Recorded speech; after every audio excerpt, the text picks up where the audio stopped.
நாங்கள் காளையை ஓட விடுகிறோம், அது வதை என்கிறீர்களே. கேரளாவில் யானை பந்தயம் நடக்கிறதே, அது வதை இல்ல என்றால் பதில் இல்லை. ஹைதராபாத்தில் ஒட்டக பந்தயம் நடக்கிறதே, அது வதை, அது குதிரை பந்தயம் நடக்கிறதே, அது வதை இல்லை என்றால் அது வதை இல்லை. ராஜஸ்தான் மாநிலத்தில் ஒட்டக பந்தயம் நடக்கிறதே, அது வதை இல்லை என்றால் அது வதை இல்லை.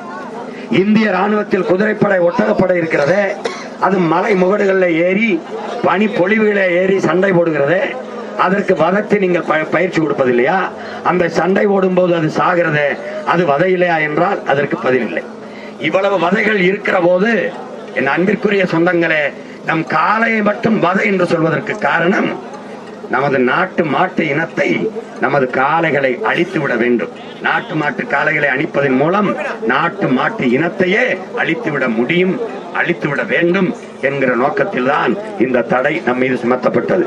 இதை உணர்ந்து கொண்ட காலத்தினால் தான் எப்படி நம் காலை திமிரி பாய்ந்ததோ அப்படி நாமெல்லாம் வெகுண்டு இந்த அநீதிக்கு எதிராக இன்று